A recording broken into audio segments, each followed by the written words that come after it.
You're now tuned in to the Dollars Not Cents radio show with your hosts, Anthony, Stephen, and Monica. The show that educates you about money and exposes the nonsense that we've been taught about money with a current news view. Get your pen and paper ready. Let's get started. Good morning, folks, and welcome to the show. You know, it's always great to hear good news. You know, like I said, young people, not bowing to the man, right? But excelling. That's the important piece here. You know, it's really important that we learn to excel, right? And so, you know, basically, we're of course talking to Jermaine Johnson this morning. Jermaine, how are you today? I'm doing great. Awesome. Oh my God, the dead hat. No. The frog is gone. I see. We have Monica coming in the studio. I miss you, Monica. Awesome. Yes, I did. Awesome. So how are you this morning now? I'm doing well. Just a slight sinus headache. You know how that goes. Sinus headache? Yeah, it didn't work out too well this morning. Oh, goodness. But you're here, right? You made it? I was listening to the show, though. Oh, you were listening? Yeah, you heard me talk about that frog you ate? Yes. I said, oh, you gonna say that? Well, I can't say nothing back right now. Okay. But you sound good right now. Exactly. Hold it, Judith. You know, and that's important. That's really important that you take care of your body, right? Always. You gotta get that little bit I right. tell anybody, you know me. I worry about my body first. I don't care. I'll be honest. I don't care about no job, no nothing. Because if you ain't dead, it goes on. Right? So I'm just saying, you better take care of you first. Gotcha. Then follow with your responsibilities. But you know what? It's so good to be free, right? Oh yeah, it's real good to be free, not be on somebody else's time in the sense of I'm worried about my job, Amen. and stuff like Because that. you would have lost a couple of hours. And I would have been like, okay, so We would have had you sitting in the office. Hey, I was always a rebel, so you know I'm the one that you couldn't come to me with all that. I understand though. Don't get me wrong. I understand there's consequences and repercussions. But if it was something like, you know, I'm about to get another whatever they call it, write up or something like that, I said, well, go on, get the writing. I get there when I get there. Because I just have that tenacity though. Like it doesn't matter what you do, I'm gonna keep moving. Yeah, I'm a rebel. I get the job done, but I got to make sure I'm okay first, because a lot of people don't do that, and I see a lot of people who will lose their lives based on not taking care of them first. Anyway. Exactly. You know, and I heard you talking about health, but that's where the case is. That's where it stems from. Really, is your health. If you don't take care of your health, then you have nothing. And that's the truth. So a lot of people need to think about that as well, as well as your work ethic as well. You apply all of that together, but you must take care. A lot of people think about it. A lot of people who don't have good work ethic don't have good health. You tell me what y'all think about that. Jermaine, so we were talking to you earlier, and you know what? It's great to have you on the show. And are you having a good time? Yes, I am. Thank you. You know, this is a good little crew here. You know, Yes. I kind of miss Monica. I was kind of crying. Yeah, she did mention. You say your name is Jermaine? I am Jermaine. I'm going to share a little thing. Oh yes. Go ahead. My middle name is Jermaine. Ah. Yes. I spell it the same way. Okay. My dad said I said, Dad, why you name me that? You know, I was a little kid. I said, why you give me a boy's name? He said, well, I wanted one of my babies to play the bass. I said, really? He said, so I was looking at the Jackson 5. Jackson 5. And I said, well, I did teach myself how to play the bass. My brother's name almost was Tito, Really? but they didn't go that route. Oh, Wow. They would have had a Jackson 5 for sure. Wow. Man. Well, you know, on the show today, we're talking about the psychology of business, and of course, our guest today is Jermaine Johnson. Him and his brother Damian Johnson, twins. Yes. And we'll have to put a mark on you so we'll know that you don't switch places, right? Yeah. You know? Tell them apart. You can tell them apart. Yeah. We'll You see. can? You'll see? Okay. Okay. In the picture, I can. Okay. You can? In the picture? Yeah, in the picture, they're different. I can see a little I couldn't different. see the difference. See, Judith, you It was a simple difference, too. It was like the hair. Yeah.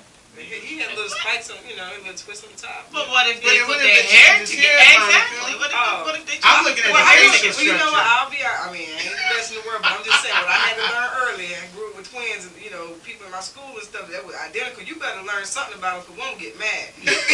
Because you knew him so well. You'd be like, hey, But I guess but I guess it played good in school, right? It worked out well in school. did y'all do a switcheroo? We did have a couple of trading places. Oh, that's right. You take my math class. Thank you.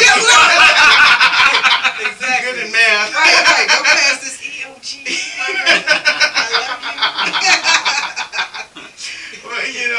Well, that's it. That's so. When you and your brother started, like you said, in '97, you had inspiration. We were talking earlier that how did you get inspired to get into the barbering business or the beauty business? Yeah. So I mean, my mother was a stylist, so we were around it. A lot of times, we get away from nepotism, which is basically it's a pass down of something, and so he went away to Johnson Smith, and I went to a small white college in Alfred, New York, called Alfred University, and I abruptly got up out of there because I was the only black guy in my dorm and all that stuff right there. So I said, it isn't that bad. So, I did 1 year, and then I went into the barbering industry. So while I was in Buffalo, my brother was at Johnson Smith. I was actually full-time barber, and then eventually we got back together after graduated in '95, and in '97 we opened up the first shop. And let me ask you a question. When you opened up your shop, because I know you guys are really taking a different direction, but when you opened up that first shop, were there challenges? Absolutely. I mean, the first challenge that's going to come up in business is where's the money coming Where from? the money? Where's the Exactly. money coming from? And once again, when you come, your background and all your, you don't come from money. You have to always figure out how to create money. I like that. See, you're the man after my own heart, because we always thought money is not something that you just have to wait on somebody. You can create money. Absolutely. Right. And most people don't understand it. So in that beginning, and when you guys, did you use family money? Did you get loans? What did you? Family money. Yeah, what's that? No, we didn't. Of course we saved. We saved money. Now, obviously we started young. So everything is about starting young. You want to start as soon as you can. Yes. So we started, I was 18 in the barbershop. I'm 42 now. So I was 18 in the barbershop. I'm your elder, okay? About weeks. 1 month. In December, so you got me by about 6 months. But we started, we saved some money. I think we saved probably together, we saved maybe about $20,000. And then we did have a mentor. So wait a minute, wait, just before you did it, I'm going to get to the mentorship. That's Okay. going to be good. Okay. You saved $20,000, right? How old were you? What year? We were, it was 97, so we started earlier. So How old were you? 22, 23. 23-year-old with a savings account. No, a mattress account. Oh, I'm mad. Yeah, we wasn't quite putting it in the That's bank what yet. that spring interest. Yeah. Did it spring up? We weren't quite. I wasn't educated from a family standpoint enough on financial banking and institutions like that before. So I wasn't just putting my money in the bank. I would put what I needed for bills, but the rest I just. You were probably smart anyways. They probably would have eaten you up with fees. Definitely. So we saved, but here's the thing: we actually got our other money from real estate. We had owned me and my brother bought our first house together. Awesome. And we were advised by a mentor that you have equity in the house. Yes. And at that time, we talking about the '90s. It was a little bit more looser. You can get hold of your money, and we were able to get some equity dollars from the house. We got another $25,000-$30,000 from the house. Wow. And we were able to start our business. So it means you got a loan to get your business going? So, I mean, a loan is, that's funny because I looked for that loan thing that they talk about, the SBA and all that stuff like that. Never got that. So it wasn't on. It was that, actually I borrowed against my house. So basically, they didn't know I was trying to open up a business. They thought I was trying to repair the house or add a pool or whatever it is. Whatever, that's what they want us to do. Yeah. Pour back into their commerce as my own, other than my own. So, but no, we actually had equity. We bought a house that had equity in it. Wow. So, we were able to pull it out. But this is what we talk about all the time. Yes. It's look, the interest rate that you paid on that loan didn't matter at the end of the day because now you're in profit. Yes. Right? Right. A lot of times people get scared because yes, a lot of times we don't know how to get those SBA loans or those things. And there are ways to get it, right? There's no limitation. We have to just know, again, we talked about earlier in the show about knowing the system, right? You have to know the system. But, that's so interesting because, a lot of young people, we tend to put the limits. Well, I can't get a loan from the bank to start my business. No, you saved up. You invested in something. You invested in a property that made you some money. You took the equity out of that property, turned it into a business, and today, how many locations do you have right now? Tell us about your business right now. Okay, we actually have 4 locations. We have one at Concord Mills Mall, we have one at Carolina Place Mall, we have one at the now Hornets Arena, and then we have one over there by Johnson Smith Arena. And we also have a cafe next to the one over there by Johnson Smith. And we now manage 2 schools. I used to own a school, and then I bought in or was bought out by a branch college called Park West Barber School. So now I run 2 schools. One school has 140 students. The other one has 30 students.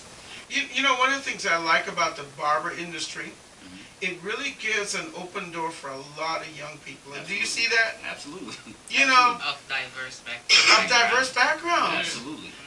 Because we talk about opportunities, and on this show we talk about skills. A lot of kids come out of college, they have a degree, but they have no jobs. I think a skill like barbering, plumbing, these skills trades have kind of been lost, a lot of times. Only to us. Yes, It's exactly. not us. Thank you.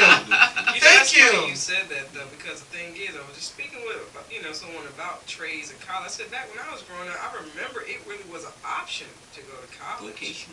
Because they was encouraging you to also get But that's what I mean. They don't advocate that anymore. They don't, and this is my biggest problem. I come from Trinidad, and I don't know about Jamaica. She'll talk about Jamaica. And I always talk about the way I grew up. Okay? We had an educational system, it was the British system, okay? Yes.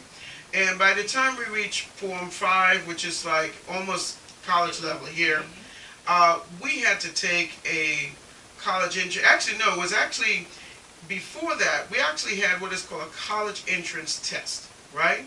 So this is like going into secondary school, okay? So they tell you, you take this test, it will determine which one of the schools you're going to go to, right?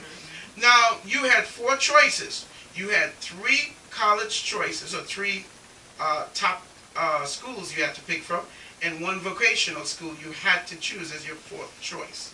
Okay, so it's called a comprehensive school. Okay, so if you basically, your first choice would be the school you really want to go to. Fortunately, I got my second choice. But here's what it did though.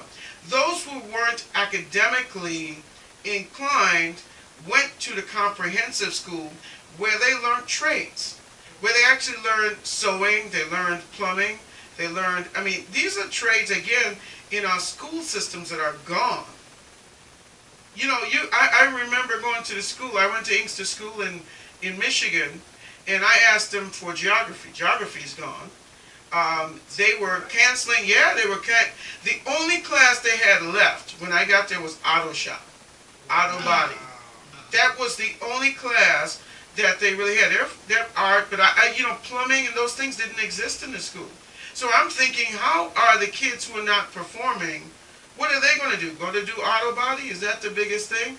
Of course, Michigan is a big auto state, right? But you think about, now, by the way, they broke that school down last year. The area is just impoverished, which we'll, talk in another show about what's going on with our neighborhoods. You know what I'm saying? Yeah. But it's so important that we understand, and we're talking about psychology of business. One of the things that you mentioned is a mentor. This is something that I think is one of the biggest things that's missing for young people. And those of us who are successful, the reason why we started this show is to educate and mentor other people. What do you know about mentorship, and why is that important a lot of times? So I've had a mentor throughout my whole career. And one thing about a mentor is you're not asking somebody to be your mentor. Right. Whether they know they're your mentor or not doesn't matter. So you have to pick and choose who these people are that you're going to mimic or kind of fix your eyes on. And, if they kind of accept you as a mentee, that'll be great. that means you'll get some dialogue, some back and forth. But if not, I'll just watch your story. So I'll just watch you and watch your story. And so I've always had a mentor, whether it be in a like business or a different business that I was encouraged by. I've always had a mentor. And so these are the people that kind of kept me from some of the pitfalls in business and some of the heartaches of relationships. Because, in business, you're going to have so many, relationships that come and go. And if you don't have a mentor or a guide or someone to tell you about these experiences, then once again, you'll get tired. Yes. So I've always had a mentor. And when you say a mentor, kind of keeps you mentally straight and keeps you in that pathway. Okay, I can see what he's doing now. Exactly. And that's really, like I said, that's really important. And I and Monica, we talk about this all the time. Is sometimes you have to mimic the person that you want to pursue. Yeah. Yes, What they say about flattery? Yeah. Imitation is for very flattery. flattery. Oh, Yes. I imitate you, all right. Imitate that. I'll get qualities. Hey, because you pretty much are a system that I see that's working. And that's the truth. And I have mentors. If you don't have a mentor in your life, and again, some of your mentors can be careful who you take on as a mentor. Don't be True. Not everybody is your mentor. Money doesn't make a mentor. Absolutely not. Money does not make a mentor. And in your barber schools, you actually, of course, you're managing these barber schools. Do people look at you as a mentor? Yes. Yes. That's one of my main roles as a mentor. Because they're coming into a specific job path. Yes. That I have had some successes in, and so since I've had these successes, it makes me the likely mentor for these people. If you want to be a barber, then why not mimic Jermaine? Exactly. He has barbershops. He's been cutting hair for over 20 years. Blah blah blah. He's and all the other the attributes they may say that I have. But so it makes you by default their mentor. Yes, So, exactly. Now you're going to give a little shout out to your brother and.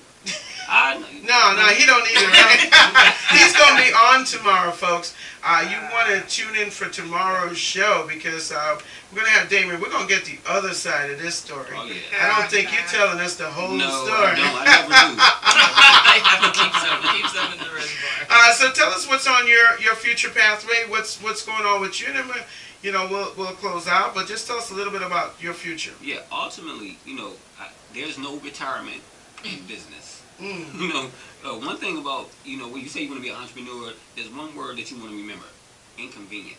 It is inconvenient to be an entrepreneur. When I say that, it's inconvenient for your family, it's inconvenient for your friends, it's inconvenient. So, unfortunately, it's going to be inconvenient for a little while longer because we want to open up multiple shops outside of North Carolina.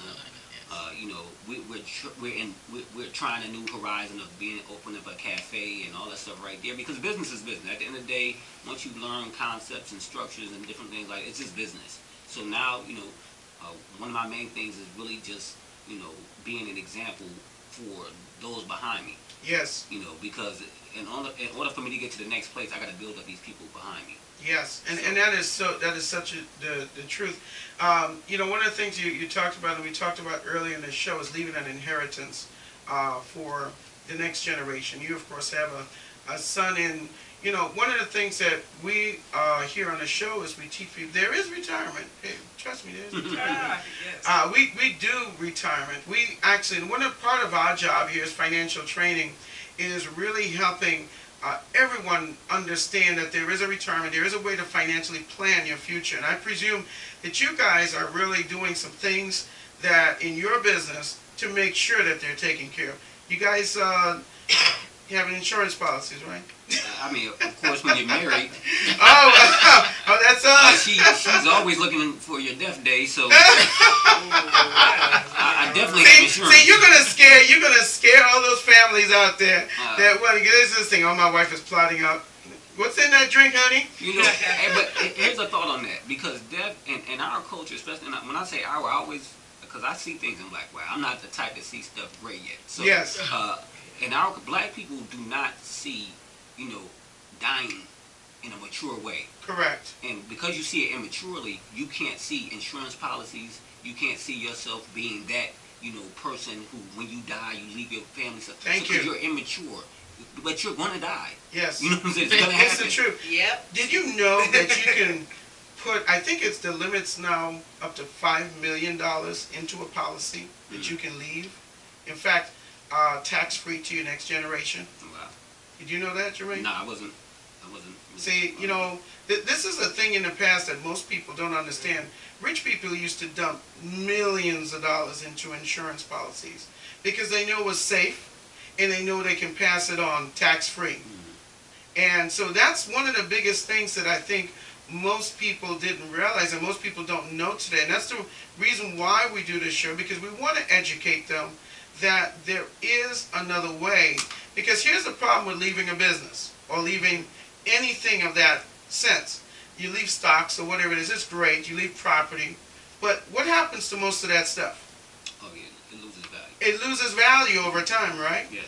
But an insurance policy is guaranteed. And here's the thing most people understand. It's guaranteed to the next generation.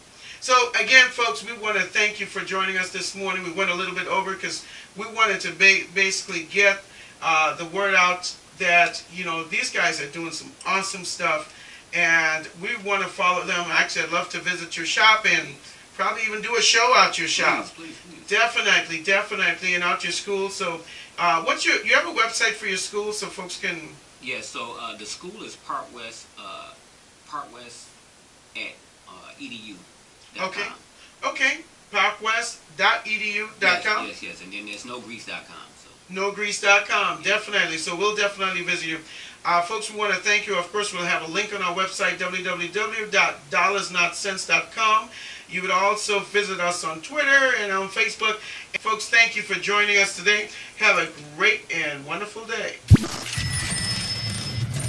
Thanks for listening to the Dollars Not Cents Radio Show with your hosts, Anthony, Stephen, and Monica. Thanks for listening.